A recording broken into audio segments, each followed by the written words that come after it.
Ada isu kadar pergerakan gaji di Malaysia yang perlahan, timbul pula isu kadar allowance pelatih industri ataupun intern yang dikatakan tidak setimpal. Gerakan intern bukan buruh percuma mula menjadi latar di beberapa universiti Malaysia untuk menuntut hak intern dibayar allowance sewajarnya.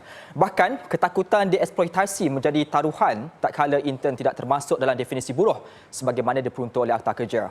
Di sektor awam, surat edaran mengenai allowance di sektor awam memperuntukkan bahawasanya kadar maksimum RM900 sebulan. Di sektor swasta pula, ia masih sama-sama dalam bayang-bayang. Pokoknya, wajarkah intern terima allowance dengan kadar wajar? Jika ya, apakah nilai ambang wajar yang dimaksudkan dan kita nak menilai objektif maksud latihan industri? Wajarkah syarikat dibebankan dengan keperluan graduasi oleh pihak universiti? Suara intern dan juga suara pekerja, saya bawa ke analisis minggu ini. Berikan tumpuan anda, analisis kini bermula.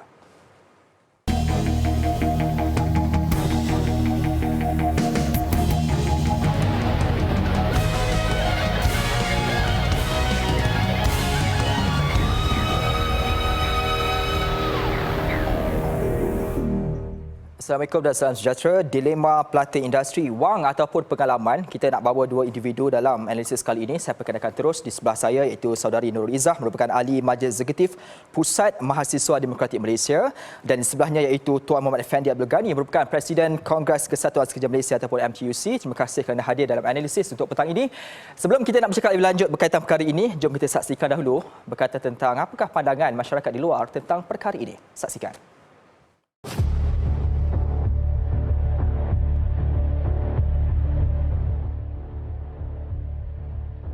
At least 1,000 patut diberikan kepada intern kerana mereka juga menyumbangkan tenaga, idea dan juga mereka punya masa untuk syarikat yang mereka bekerja tu. Program latihan industri, allowance yang setimpal seperti mana pekerja yang bekerja di sesebuah syarikat itu. Dia patut dapat berdasarkan lokasi di mana dia berada. Contohlah kalau macam dekat Kuala Lumpur, saya rasa dia patut dapat around 800 ke 1,200.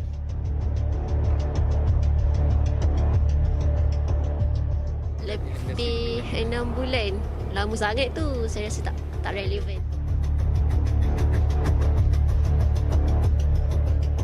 Saya yuran patut dikecualikan lah sebab kita bukannya duduk dekat universiti kan nak bayar benda-benda. Akan spend masa lebih kepada di luar kampus, pergi ke pejabat. So bagi saya yuran dikurangkan untuk bagi yang pergi ke latihan industri.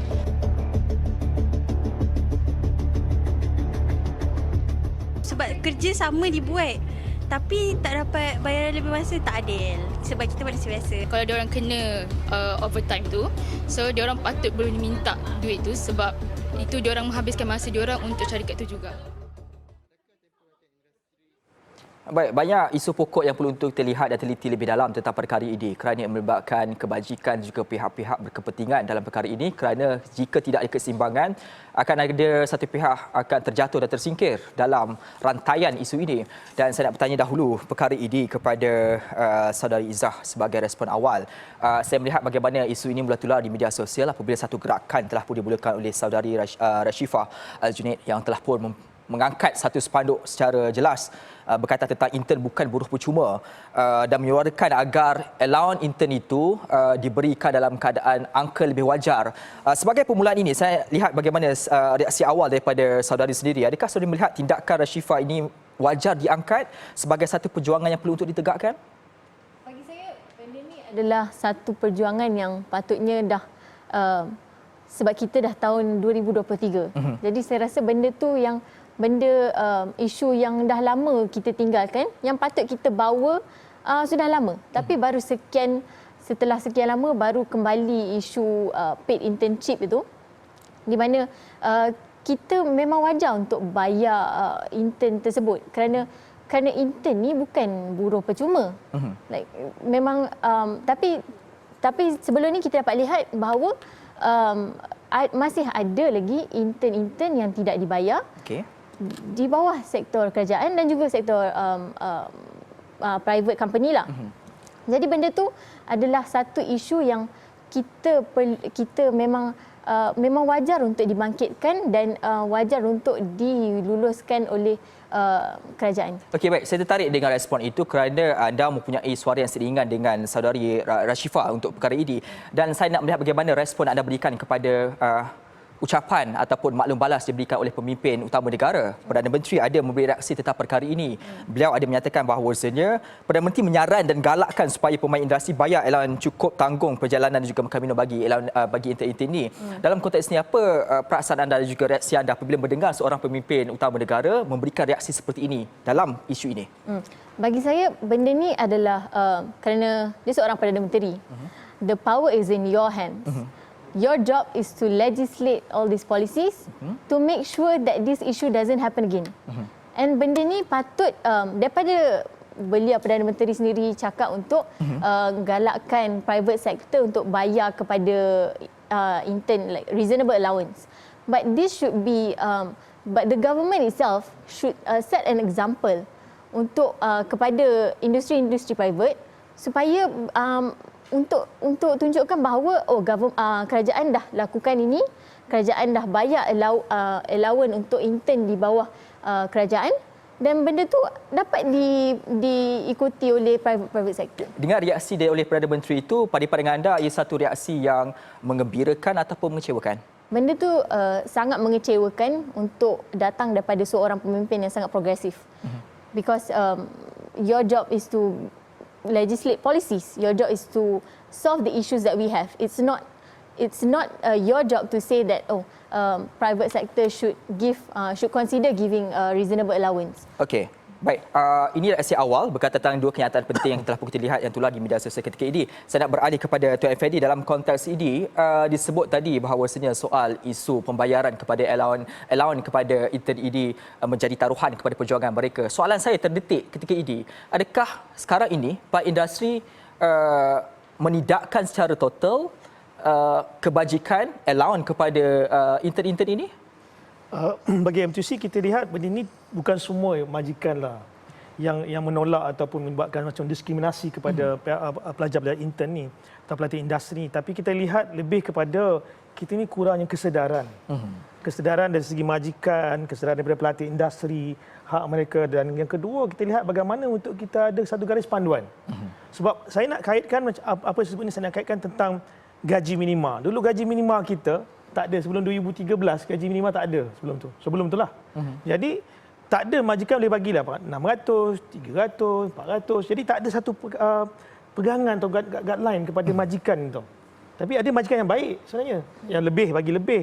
Tapi segelintirnya adalah yang culas kan. Jadi isu ini saya nampak yang boleh kita lihat atau boleh kita menanganinya ada dengan adanya kita ada satu garis panduan yang kompetitif secara total. Bagaimana untuk terlihat dari segi internship ni. Dan sampai masanya juga saya lihat kita perlu ada satu regulation yang satu bahagian untuk legalize benda tu untuk kita formalkan macam akta kerja tu ada kan. Mungkin dah sampai masanya untuk kita masukkan dalam kerja tentang internship. Mungkin.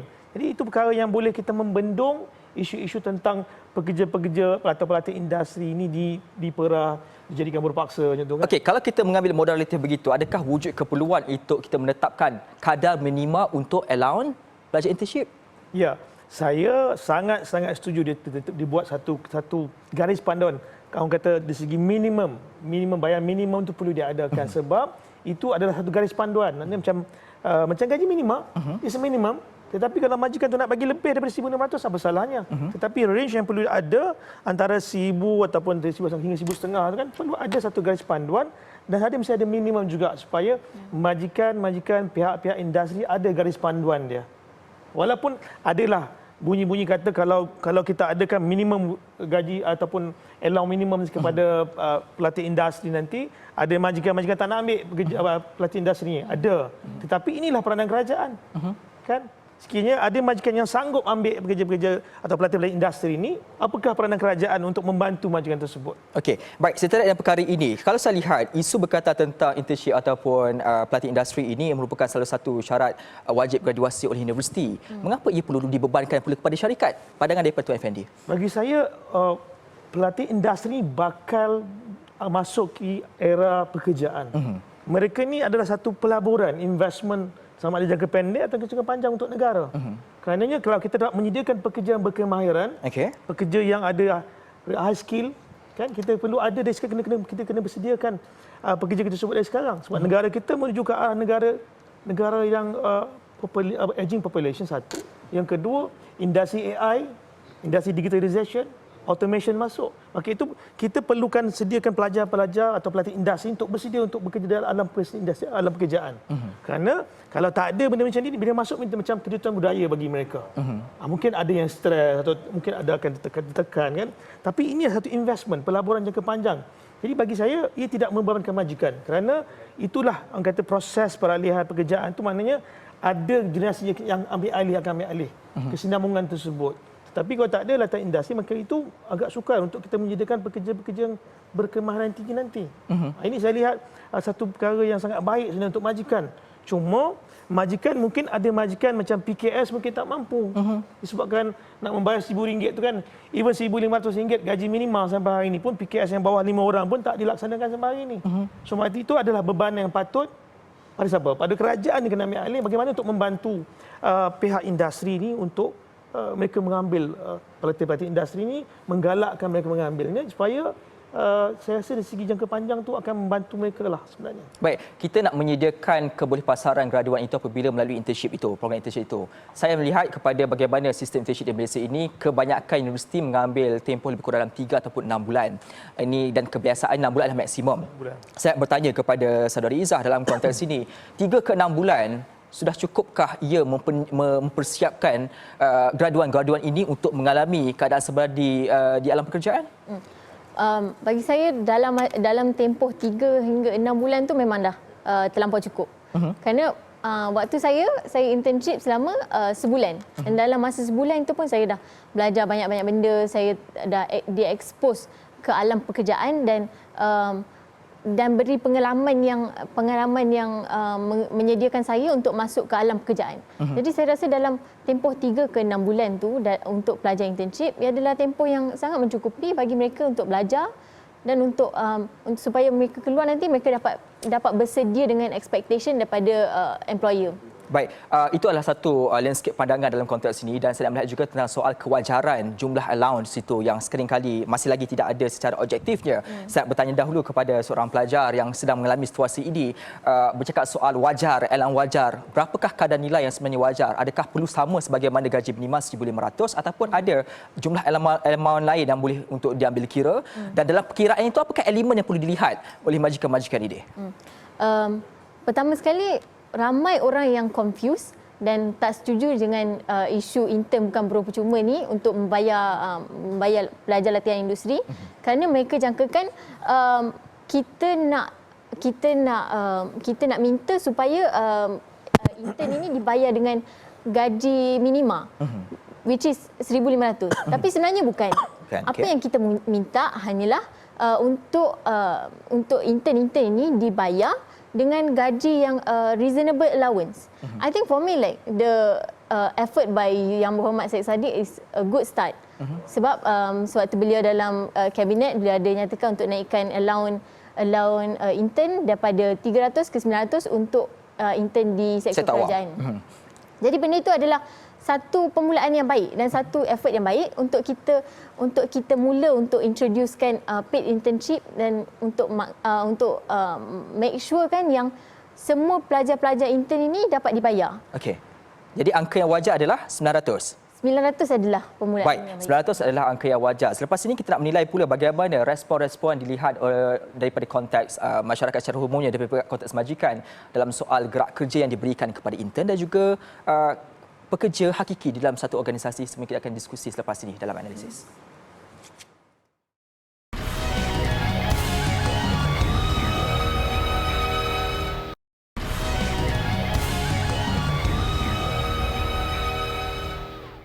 Baik, kita masih lagi mencari isu pokok tentang perkara ini supaya kita dapat mencurahkan idea-idea bagi mengatasi isu pokok tersebut. Saya nak kembali dahulu kepada saudari Izzah sebelum saya bertanya kepada Tuan Effendi. Saya nak dengar pandangan daripada saudari Izzah dalam konteks ini. Sebagai seorang pelatih industri, mereka ini harus dilayan sebagai seorang pelatih industri ataupun sebagai seorang pekerja? Pertama sekali tujuan pelatih industri itu adalah pertama sekali adalah untuk pelajar tersebut untuk belajar macam mana untuk lakukan pekerjaan tersebut supaya dia boleh bersedia ke alam pekerjaan. Jadi wajar untuk pelajar-pelajar ini dilayan seperti pelajar latihan industri. Okey, baik. Saya tertarik dengan jawapan itu kerana saya nak beralih kepada Tuan Effendi melihatkan kepada jawapan tersebut. Jika layanan itu harus dilihat dalam konteks sebagai seorang pelatih industri, saya nak melihat dalam konteks realiti di dunia pekerjaan. Mungkin Tuan boleh kongsikan tentang sebenarnya apakah tanggungjawab seorang pekerja dengan tanggungjawab seorang pekerja yang dibayar upah ataupun gaji dan juga seorang intern yang dibayar sebagai dengan allowance latihan. Dan adakah sekiranya seorang pelatih itu melakukan kesilapan dalam proses sesuatu organisasi itu berlaku, ianya wajar dikenakan hukuman yang sama dengan pekerja yang menerima upah? Bagi saya tak wajarlah untuk dikenakan hukuman sebab macam saya sebut tadi tentang dia adalah pelatih industri. Tetapi dia menyumbang kepada pekerjaan tersebut ataupun dari segi produktiviti tersebut. Bermaknanya kalau dia intern sekala 6 bulan tu, dia juga ada seorang yang menyumbang kepada produktiviti syarikat atau majikan tersebut. Tetapi kalau dari segi kesilapan tu sebenarnya dia dalam pelatih. Maknanya dia lepas pelajar kan. Jadi itu sebenarnya perkara yang saya rasa tidak boleh disamakan dengan pekerja. Tetapi konsep mereka bekerja tu mindset dia mesti sama sebagai pekerja. Sebab kita nak latih mereka untuk bekerja kan. Tapi kalau nak kenakan punishment sama dengan macam pekerja tu bagi saya tidak wajar lah. Walaupun dalam konteks itu, kalau kita lihat bagi seorang pekerja ini, ia mendapat upah bukan semata-mata tanggungjawab sebagai dengan produktiviti yang sumbangan kepada syarikat, tetapi juga tanggungjawab dibebankan kepada mereka. Jika berlaku masalah dalam produktiviti, maka ia akan berkesan kepada syarikat. Maka pekerja itu akan bertanggungjawab dan itu adalah sebagai daripada bahagian daripada upah diberikan. Tetapi dalam konteks ini, seorang pelatih tidak dibebankan pula dengan tanggungjawab yang sama, tetapi memiliki sumbangan ataupun jumlah kadar pulangan yang hampir setara dengan pekerja biasa. Adakah wajar kita berikan keadilan dalam konteks ini? Pandangan Tuan Effendi? Bagi saya, setiap majikan dalam negara kita dia ada CSR dia. Corporate Responsibilities lah. Social Responsibility. Inilah satu CSR yang ada untuk syarikat tersebut. Bermakna, macam saya sebut tadi, ia satu pelaburan kepada mereka, kepada negara dengan ini melatih pelatihan industri ini. Walaupun saya kata di soal dia tak panggil gaji. Dia tak panggil gaji, dia panggil allowance. Kan allowance bermakna allowance bukan dah macam gaji kan, bukan gaji pokok. Salari gaji pokok ni dia kena contribute dengan IPF, GSP ni sebab allowance. Kenapa dia bagi allowance tersebut? Bukan sebab dia nak dapatkan dari segi dia dapat allowance tu sebab dari segi kerja dia, tidak. Dari segi kos dia kan untuk datang tempat kerja tu, makan minum dia. Ini sebenarnya sebab kita nak bagi orang tu latihan. Tetapi kalau kita bagi dia latihan, tetapi kita kata ini bayar sendiri, makan sendiri, transport sendiri, tak bayar apa-apa pun. Jadi ini bagi saya satu benda macam dia kategori macam buruh paksa. Kan? Kalau pekerja tak dibayar gaji, dia panggil buruh paksa. Tetapi kalau pelatih industri tak dibayar allowance, bagi saya macam buruh paksa jugalah. Walaupun tidak dilegalize benda tu kan. Baik, saya jelas tentang perkara ini. Maka saya nak beralih kepada satu persoalan lain dalam perspektif yang berbeza. Bercakap tentang perkara ini, kita menggambarkan seolah-olah tidak ada sebuah syarikat langsung tidak memberikan allowance kepada intern dan tidak menyebabkan intern ini tak ada pilihan lain, terpaksa juga ambil. Saya nak berbalik kepada realiti semasa kepada saudari Izzah. Saya melihat realiti semasa. Proses untuk permohonan internship itu berlaku dengan tawaran dan permintaan. Maksudnya ada advertisementnya. Mengapa tidak seorang mahasiswa itu sebelum memilih tempat internship, memilih dahulu? Kerana biasanya ada diiklankan, ada diberi allowance ataupun tidak, jumlahnya cukup ataupun tidak. Kenapa dalam pembuat pemilihan itu tidak mempertimbangkan perkara ini sebelum memilih satu tempat?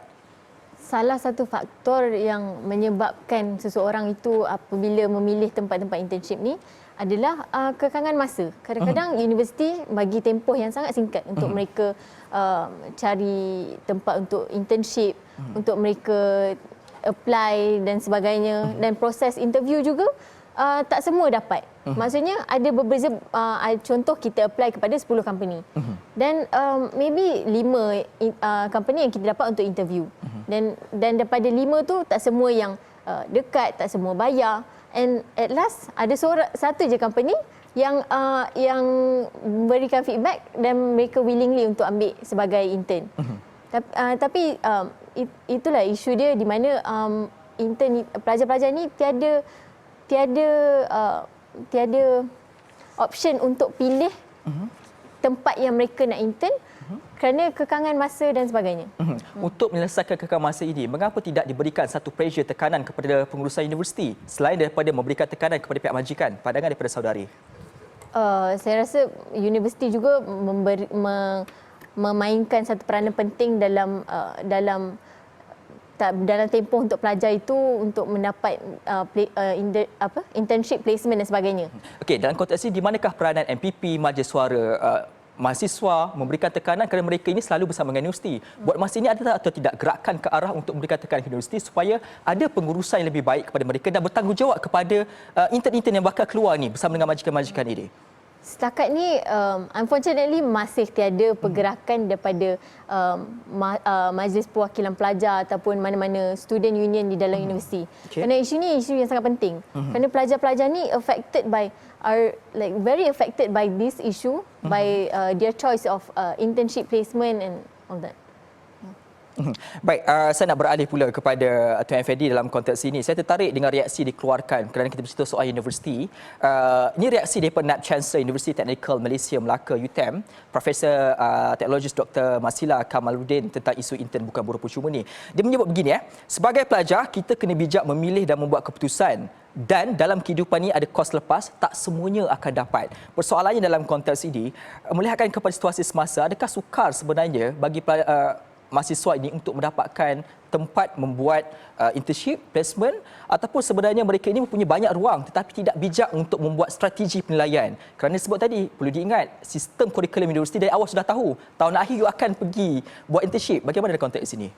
Sebenarnya bagi saya, itu saya tadi kesedaran daripada segi majikan dan juga pelajar kena adalah. Kesedaran majikan, kesedaran pelajar, kesedaran daripada pihak universiti.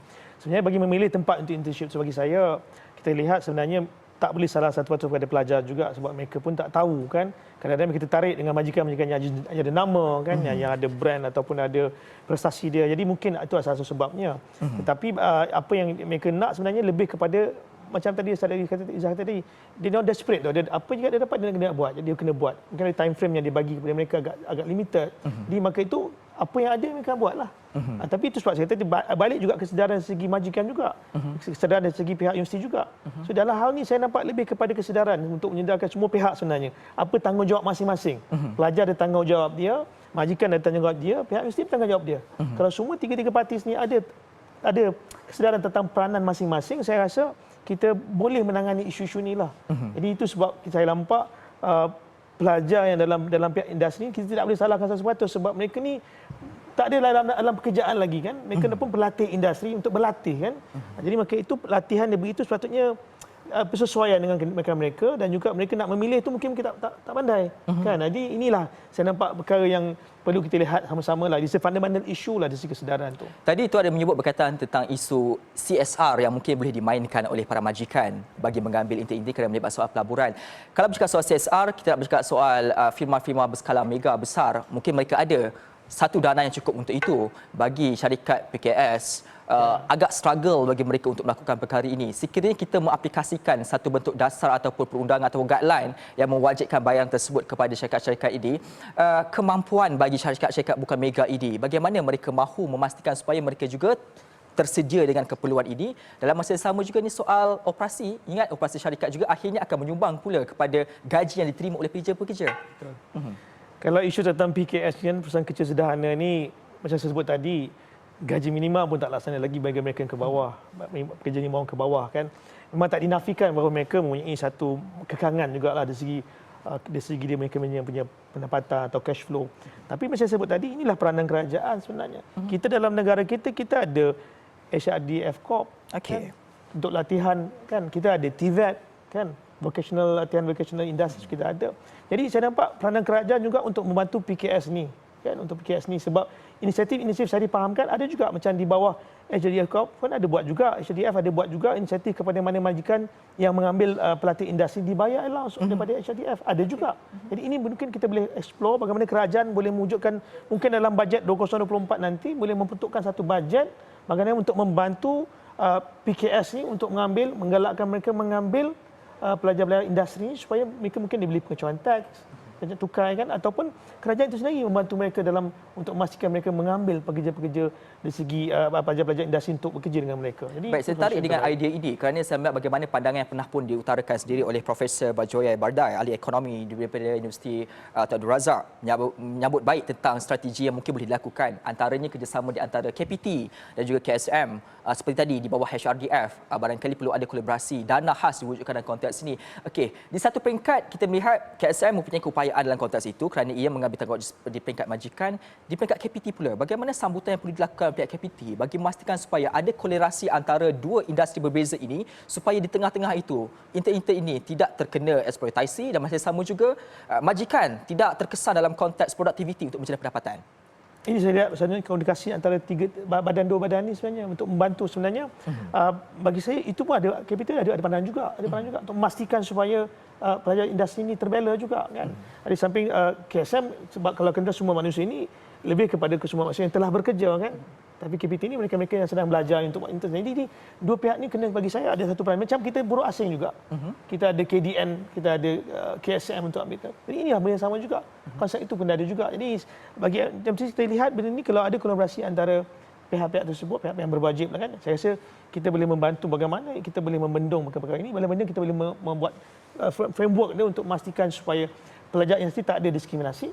Mereka dibayar satu allowance yang setimpal dengan mereka punya persumbangan mereka pada majikan tersebut. Okey, baik, ini tertarik menarik minat saya kerana saya nak berbincang lebih dalam lagi kerana kita hanya melihat perspektif intern semata-mata. Saya nak melihat pula perspektif pekerja di dalam organisasi pula. Sekiranya kedua-dua pihak ini berada dalam barisan yang sama dalam organisasi, adakah boleh menjaga hati pekerja-pekerja lain? Adakah mereka berpuas hati juga? Kita akan kupas lepas ini dalam analisis.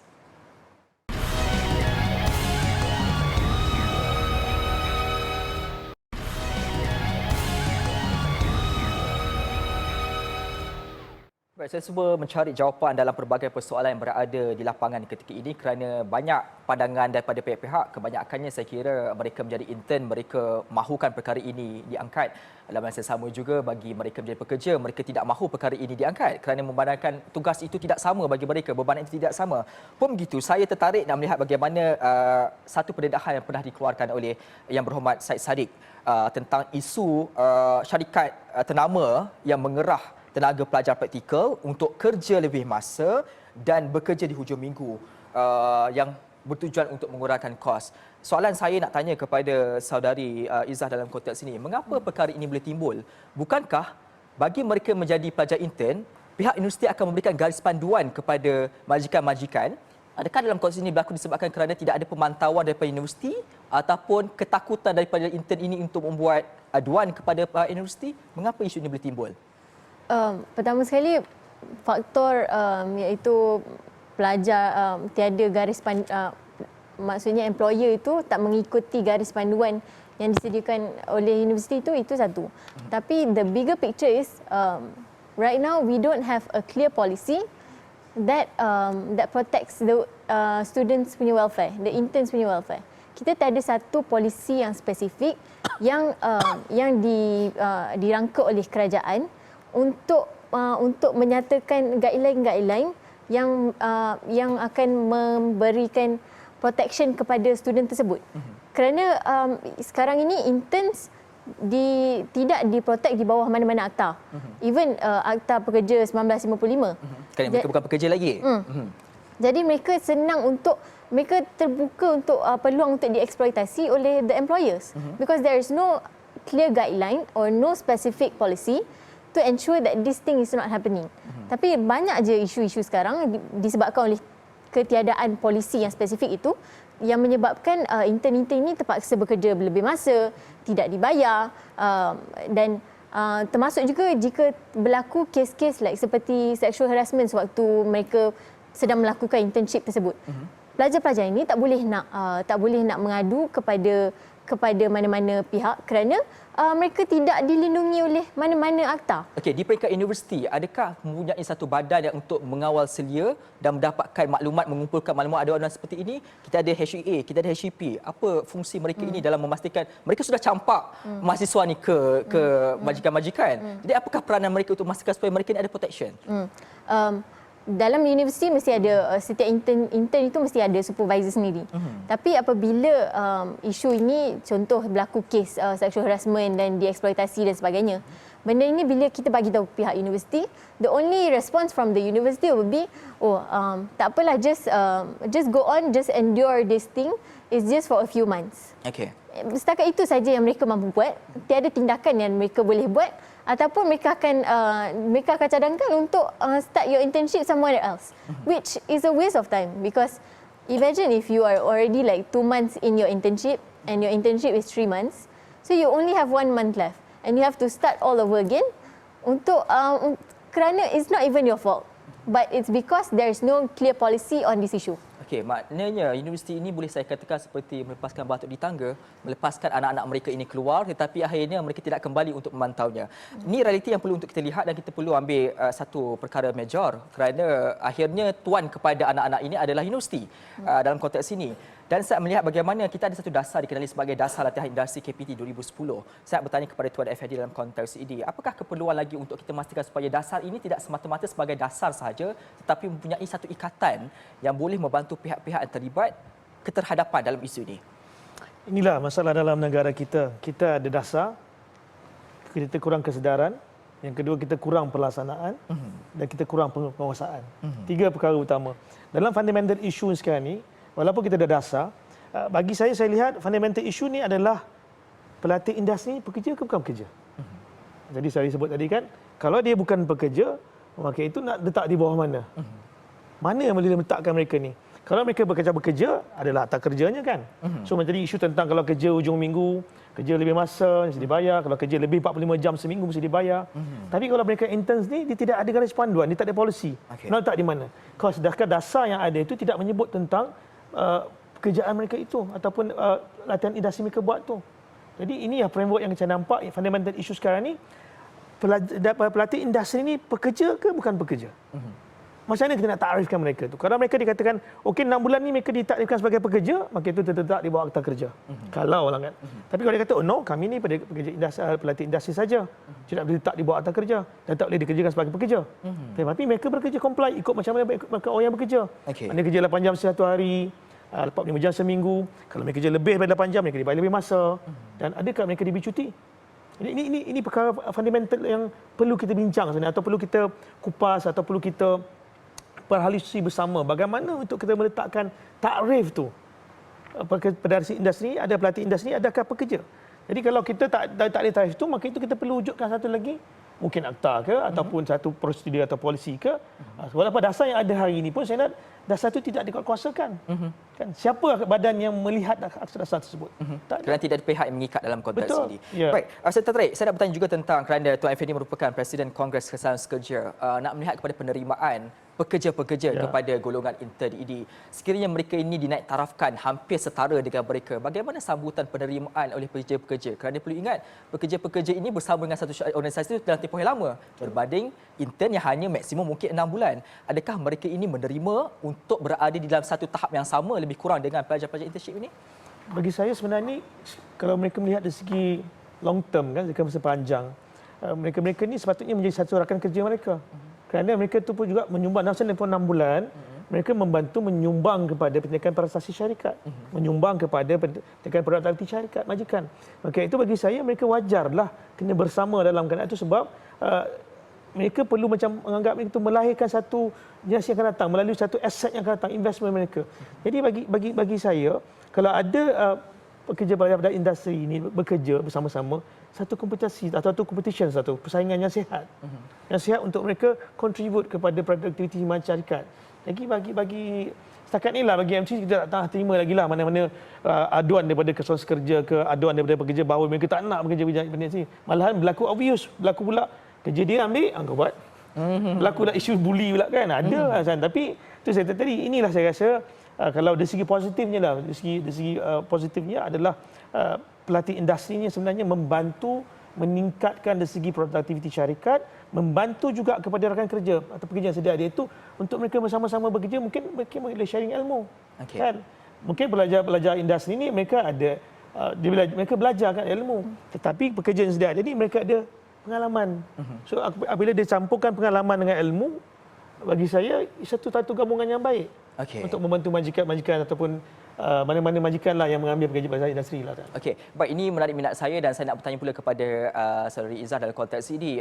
Daripada kita melihat pemberian allowance wajar dengan pemberian allowance berdasarkan produktiviti, yang mana lebih baik sebenarnya? Kerana kita perlu ingat, kita bercakap soal pelajar intern yang memberikan produktiviti, tetapi jangan dilupa juga ada intern yang tidak menyumbang langsung produktiviti kepada sebuah syarikat. Jadi bagi kes begini, manakah kaedah lebih baik untuk dilakukan? Dibayar secara wajar atau dibayar berdasarkan produktiviti yang diproduskan oleh seorang internship itu dalam syarikat? Pandangan daripada anda. Kalau kita nak tengok secara luaran, the best picture would be ikut productivity. But then bila kita tengok ikut circumstances, like somehow ada setengah intern tu dia tak dapat lagi nak adapt kepada persekitaran pekerjaan tu. Jadi yang menyebabkan produktiviti yang rendah. Tapi sebenarnya itu akan menyebabkan, contoh, one of the circumstances is the reason for the lower productivity is because dia ada masalah family atau sebagainya. Dan benda tu ataupun masalah untuk thrive dalam that one working environment, to make sure that he is like he can serve like really well. But it could be a factor. Yeah.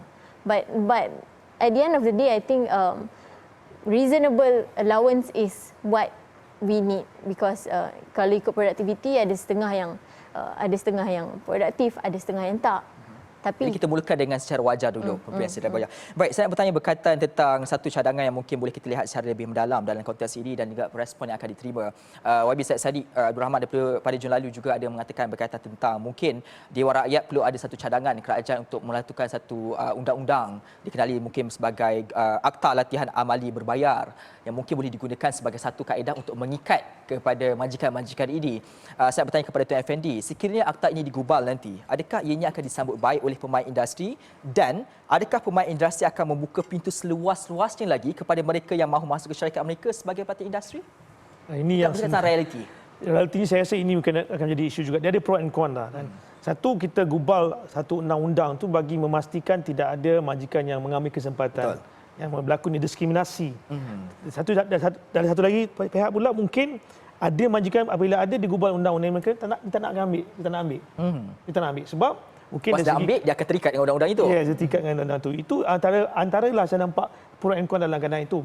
Tetapi bagi saya, kalau majikan tersebut mempunyai satu perancangan jangka masa panjang, kan, satu perkara yang membantu negara untuk meningkatkan ekonomi, menyahaykan pekerja-pekerja yang berkemahiran tinggi, yang berpengalaman, itu dah contribution mereka kepada negara, kan. Tetapi tak semua majikan berfikir macam itu, sebab kebanyakan majikan di luar sana dia fikir tentang profit and loss, kan.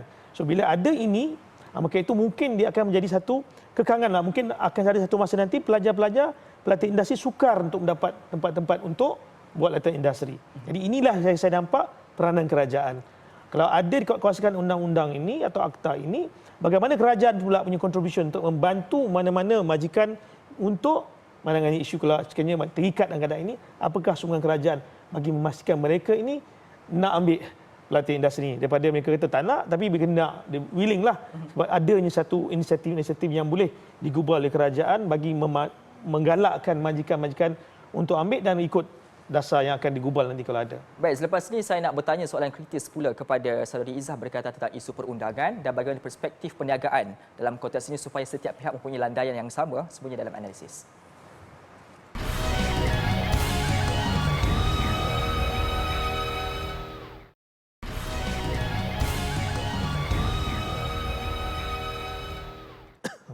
Baik, analisis sudah pun berada di blok terakhir dan perbincangan kita pada petang ini. Saya nak terus tanyakan soalan kritis kepada seorang pelajar undang-undang ini kerana kita bercakap soal undang-undang tadi. Saya tertarik apabila akhirnya tadi puncanya kerana tidak satu perkara yang mengikat dan secara perundangannya hanya undang-undang yang boleh mengikat tentang satu pihak-pihak. Maka sekiranya undang-undang itu wujud dalam kes ini dan ia secara tidak langsung barangkali akan menyebabkan majikan mula rasa mahu tarik diri dan akhirnya juga kesan kepada mahasiswa mencari tempat internship Tak ada tempat internship, you tak boleh nak bergraduasi.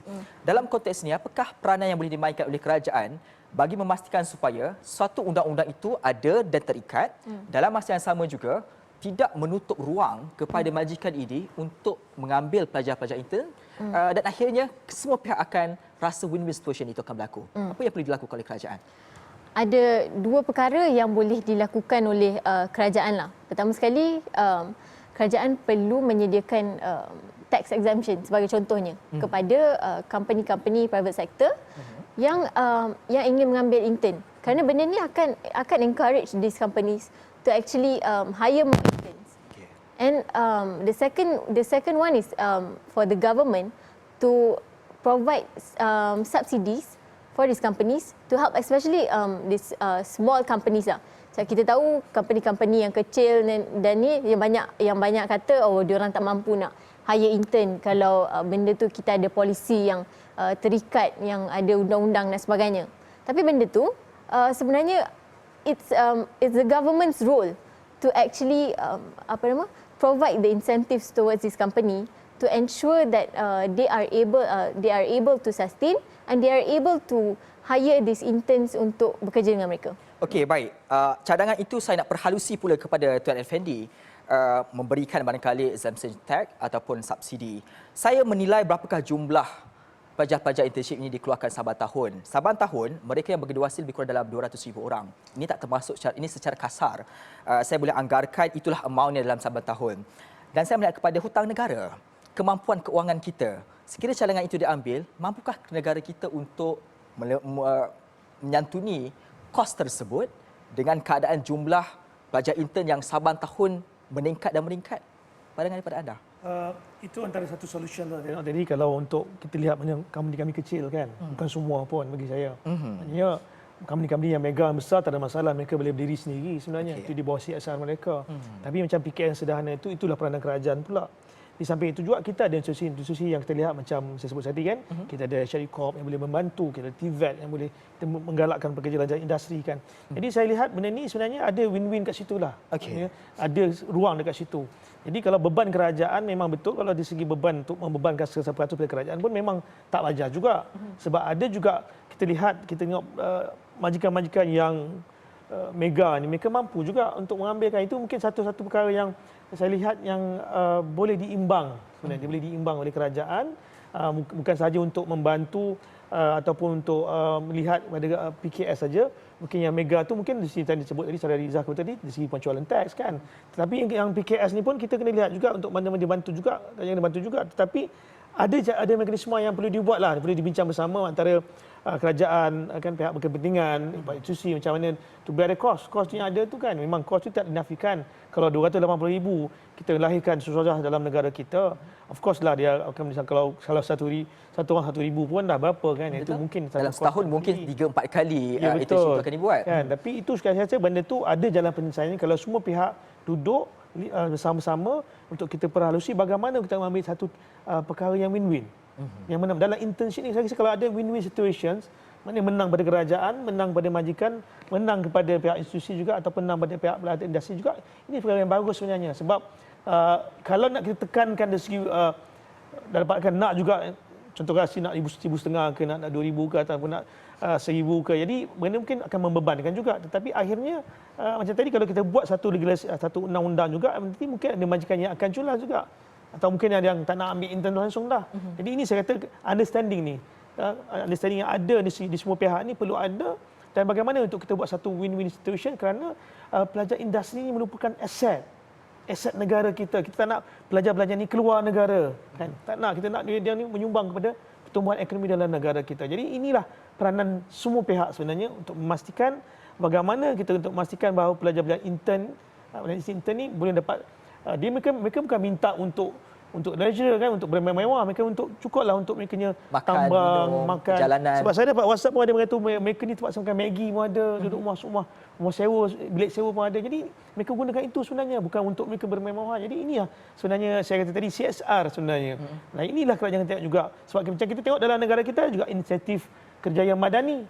Bagaimana untuk membantu pelajar-pelajar yang tidak ataupun lepasan pelajar yang tidak bekerja, tak ada kerja, payroll, banduan, OKU. ada insentif daripada kerajaan dengan badan-badan lain macam insentif kerja yang madani ini di bawah Perkeso kan. Tapi mungkin kita boleh create satu insentif madani juga kurang sama. mungkin di bawah HRD Corp, mungkin mana-mana badan yang boleh yang bersesuaian. Formula itu ada, bagaimana aplikasikannya saja.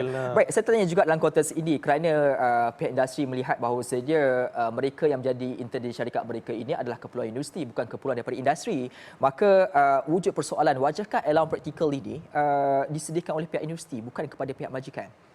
Bagi saya tak wajarlah pihak industri menyediakan pelajar, kan? Jadi pihak majikan pula menerima pelajar tersebut. Tapi penerimaan asas itu adalah keperluan industri, bukan permintaan daripada industri. Betul, tetapi bagaimana? Bagi saya lah, pihak industri pun kena juga menyumbang kerana macam saya sebut tadi, mereka ni adalah generasi yang akan datang. Kalau pihak industri tidak mengambil tanggungjawab sama-sama dengan pihak industri, maka itu nanti adakah kita punya negara kita ini akan dipenuhi dengan pekerja-pekerja asing, kan? Jadi inilah sebenarnya saya sebut tadi pengorbanan pihak industri bagaimana untuk melahirkan pekerja berkemahiran. Jadi maka itu mereka perlu tanggungjawab mereka juga untuk tanggungjawab mereka kepada pelajar, kepada negara, ekonomi negara, sebab inilah contribution pihak industri. Tapi kalau kita kata industri nak bagi pada kita nak UN nak bagi, tapi bagi saya inilah satu pihak macam saya tadi, pihak industri menerima, pihak industri lah membekalkan supaya kesinambungan pekerjaan dalam negara kita akan diwarisi oleh generasi-generasi muda ini. Kalau kita tak buat benda ini, maka besok tak mustahil besok akan datang kita akan ada pekerja-pekerja asing memenuhi keperluan dalam negara kita, dan pelajar yang ada hari ini akan keluar negara pula untuk menyumbang. Jadi ini kita akan ada kerugian lah. Baik, soalan terakhir saya berikan kepada saudari Izzah dalam konteks ini. Saya mahu memastikan supaya ada tindakan dilakukan secara segera. Kita nak menanti akta penggubal itu mungkin mengambil masa. Tetapi sekarang ini pelajar intern sedang berlangsung. Barangkali hari ini sudah ada yang baru masuk dan tidak dibayar gaji. Dalam konteks ini, siapakah yang perlu memainkan peranan yang paling besar bagi memastikan supaya soal hak, kebajikan, eksploitasi pada intern ini tidak berlaku dan terjaga? Siapa yang perlu memainkan peranan dulu? Semestinya student memainkan peranan yang paling besar. Kerana kita yang berada dalam posisi itu.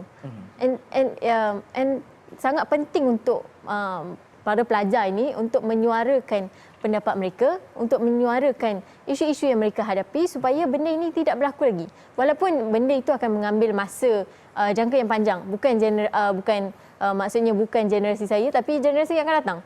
Tapi benda itu we need to speak up about it. We need to constantly push the government to be better, and we need to demand better things from the government. Okey, baik, itu satu keputusan menarik dan juga terima kasih banyak-banyak atas kepuasan yang diberikan saudari Nurul Izzah, Ahli Majlis Eksekutif Pusat Mahasiswa Demokratik Malaysia, juga kepada Tuan Muhammad Effendi Abdul Ghani, merupakan Presiden Kongres Kesatuan Sekerja Malaysia MTUC, atas perbincangan menarik. Kita harapkan ada satu solusi yang telah pun kita jumpa dalam perbincangan ini, walaupun saya sedikit merekan dengan persoalan-persoalan yang telah pun saya ajukan, tetapi akhirnya saya mencari apakah objektif dalam penciptaan kita ini. Pada saudara, kadar allowance intern wajar perlu untuk diteliti dari sisi yang kritikal sebenarnya, memandangkan ia melibatkan dua aspek utama. Gagal menjaga kebajikan intern boleh menyukarkan kelangsungan hidup intern tersebut, dan gagal menjaga risiko industri pula boleh menyukarkan peluang intern mencari ruang tempat internship. Di sini, ia sebenarnya menuntut keseimbangan yang tidak terlalu membebankan. Pokoknya, mana internship atau latihan industri adalah tentang latihan. Universiti juga sila ambil perhatian kerana anda bertanggungjawab dalam berangka silibus keperluan bergraduasi ini supaya tidak terlihat terlalu memberi bebanan dalam matlamat menyediakan pelajar yang mempunyai kebolehpasaran. Saya Dina Syahsalim. Assalamualaikum dan selamat petang Malaysia. Alright.